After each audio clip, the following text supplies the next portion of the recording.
മോൾഡീവ്സിലേക്ക് teaching ജോബിനുള്ള ആപ്ലിക്കേഷന്റെ Google form ആണിത്.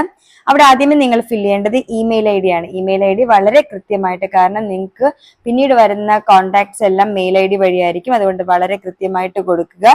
പിന്നെ പേര് എഴുതുമ്പോൾ പ്രത്യേകം ശ്രദ്ധിക്കണം, ക്യാപിറ്റൽ ലെറ്ററിൽ വേണം പേര് എഴുതാൻ. പാസ്പോർട്ടിലെ പോലെ തന്നെ എഴുതണം. ഫോർ എക്സാമ്പിൾ ഇനിഷ്യൽ ഉണ്ടെങ്കിൽ പാസ്പോർട്ടിൽ എക്സ്പാൻഡ് ചെയ്തിട്ടാണെങ്കിൽ അത് കൃത്യമായിട്ട് കൊടുക്കുക. പിന്നെ date of birth, nationality, gender, passport number, passport issue ചെയ്ത ഡേറ്റ്, പാസ്പോർട്ട് എന്നാണ് എക്സ്പയർ ആകുന്നത് തുടങ്ങിയ കാര്യങ്ങൾ ഫില്ല് ചെയ്ത് കൊടുക്കുക. കോൺടാക്ട് നമ്പർ എഴുതുമ്പോൾ +91, അതായത് രാജ്യത്തിന്റെ കോഡ് ചേർത്ത് വേണം എഴുതാനായിട്ട്. പിന്നെ ഇൻട്രസ്റ്റഡ് ടീച്ചിങ് ലെവല്, നിങ്ങൾക്ക് ഡിഗ്രി മാത്രമേ ഉള്ളെന്നാണെങ്കിൽ നിങ്ങൾ സെക്കൻഡറി ലെവലിൽ വെക്കണം.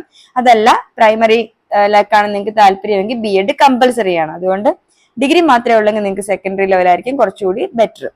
പിന്നെ ഇൻട്രസ്റ്റഡ് സബ്ജക്ട്, അവിടെ നിങ്ങൾക്ക് ഇപ്പൊ ഡിഗ്രി ഏതിലാണ്, for example BA English literature ആണെങ്കിൽ നിങ്ങൾ അവിടെ ഇംഗ്ലീഷ് വെക്കുക, അല്ലെ BSc ഫിസിക്സ് ആണെങ്കിൽ അവിടെ ഫിസിക്സ് വെക്കുക.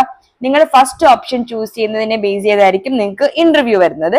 പിന്നെ സെക്കൻഡ് ഓപ്ഷൻ അവർ ചോദിക്കുന്നത് ഒരു ഓപ്ഷൻ ആയിട്ട് വന്നേ, ഫോർ എക്സാമ്പിൾ നമുക്കറിയാം ഫിസിക്കൽ സയൻസ് എടുത്തവർക്കൊക്കെ കെമിസ്ട്രി ഒക്കെ സെക്കൻഡ് ഓപ്ഷൻ വരും. അപ്പൊ അങ്ങനെ സെക്കൻഡ് ഓപ്ഷൻ നിങ്ങൾക്ക് കെമിസ്ട്രിയോ അങ്ങനെ എന്തെങ്കിലും സബ്ജക്ട് വെക്കാവുന്നതാണ്.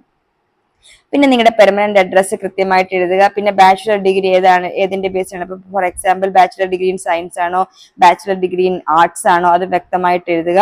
അതുപോലെ BEd ഉണ്ടെങ്കിൽ BEdന്റെ നിങ്ങൾക്ക് എഴുതാവുന്നതാണ്. മാസ്റ്റേഴ്സ് ഡിഗ്രി ഉണ്ടെങ്കിൽ അത്, പിന്നെ ഡബിൾ മാസ്റ്റേഴ്സ് ഉണ്ടെങ്കിൽ അത് എൻറ്റർ ചെയ്യാം. PhD ഉണ്ടെങ്കിൽ അത് എൻറ്റർ ചെയ്യുക. പിന്നെ number of year of experience, അവിടെ നിങ്ങൾ എന്തെങ്കിലും എൻറ്റർ ചെയ്ത് കൊടുക്കണം, കാരണം അത് മാൻഡേറ്ററി ആണ്. ഫില്ല് ചെയ്ത് അല്ലെങ്കിൽ നിങ്ങൾക്ക് അടുത്ത ഓപ്ഷനിലേക്ക് പോകാൻ പറ്റുള്ളൂ. പിന്നെ പാസ്പോർട്ടിന്റെ ഫ്രണ്ട് പേജ്, പിന്നെ പാസ്പോർട്ടിന്റെ ബാക്ക് പേജ്, എല്ലാ സർട്ടിഫിക്കറ്റ്സിന്റെയും PDF നിങ്ങൾക്ക് അപ്ലോഡ് ചെയ്ത് കൊടുക്കണം. അതുപോലെ പാസ്പോർട്ട് സൈസ് ഫോട്ടോ വേണം. പിന്നീടാണ് എക്സ്പീരിയൻസ് സർട്ടിഫിക്കറ്റ് ഉണ്ടെങ്കിൽ നിങ്ങൾക്ക് അപ്ലോഡ് ചെയ്യാം. പിന്നീട് ഏറ്റവും പ്രധാനപ്പെട്ട ഒരു കാര്യം, നിങ്ങൾ ബാക്ക്ഗ്രൗണ്ട് വൈറ്റ് ആയിട്ടുള്ള ഒരു സ്ഥലത്ത് നിന്ന് നിങ്ങളുടെ സർട്ടിഫിക്കറ്റ് ഹോൾഡ് ചെയ്ത് പിടിച്ചു നിൽക്കുന്ന ഒരു ഫോട്ടോ അപ്ലോഡ് ചെയ്ത് കൊടുക്കണം.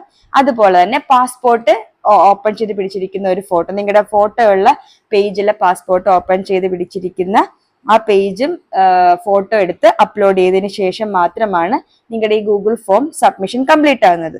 ഇത് കംപ്ലീറ്റ് ആയാൽ മാത്രമേ നിങ്ങൾക്ക് ഷോർട്ട് ലിസ്റ്റ് ആകുള്ളൂ.